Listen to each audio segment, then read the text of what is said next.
Magandang araw mga kaluto. Happy Father's Day sa lahat. Ngayong araw, magluluto po tayo ng chicken igado. Halina po kayo mga kaluto at samahan nyo na po ako.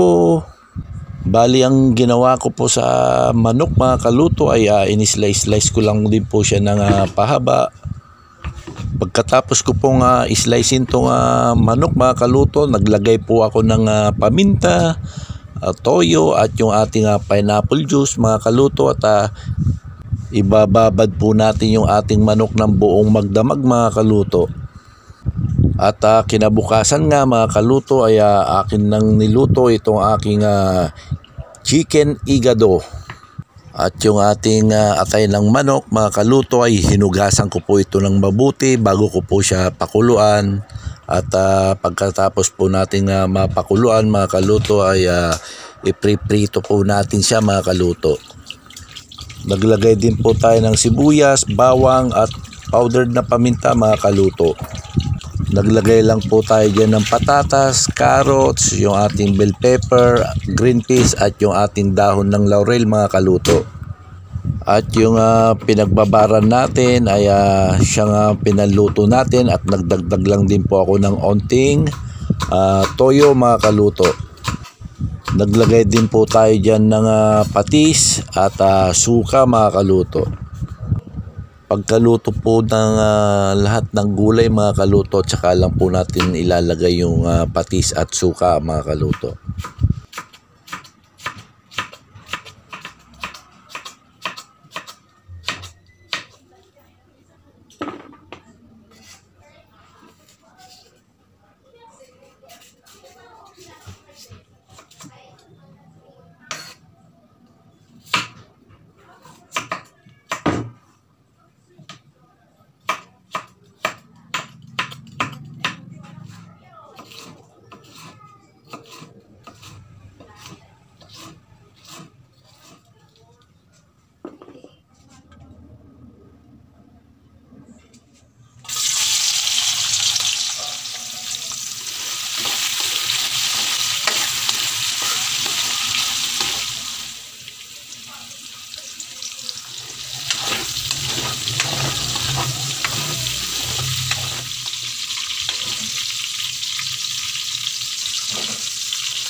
Ano bumanglo, George? Oh!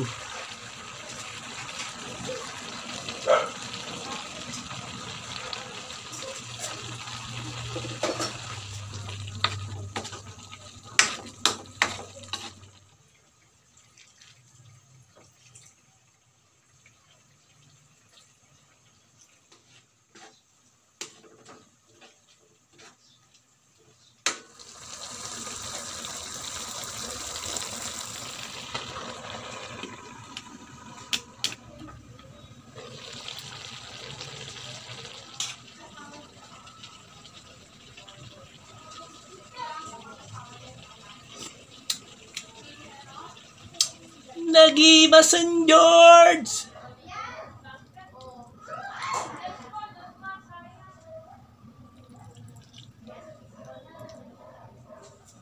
Let's pray. Ama, maraming salamat po sa pagkain ito. Linisin mo po at siya maging kalakasan ko, Lord God. And Lord, maraming salamat po sa mga biyayang pinagkaloob mo at yung pag-iingat mo sa amin sa araw-araw. And Lord God, I pray, Lord, na ingatan mo rin po ang bawat ama sa bawat tahanan, Panginoon. Ilayo mo rin po sila sa mga sakit, Panginoon. And Lord God, thank you so much, Lord, na ikaw po ang aming amang buhay na nag-iingat sa amin. Maraming salamat po. In Jesus' name we pray. Amen. Amen. Ang tayong kakabsat. Permit bara na. Ramanan tayo man dati pinakasarsana.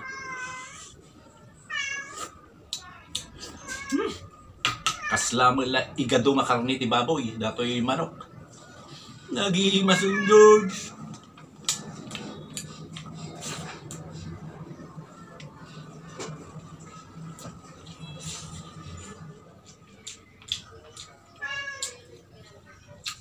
Nanuot po yung pineapple juice dito sa manok, sa laman ng manok. Binabad ko po kasi ito ng magdamag. Hanggang sa muli, ito po ang inyong kaluto, nagsasabing laging magdasal, count your blessing and stay positive.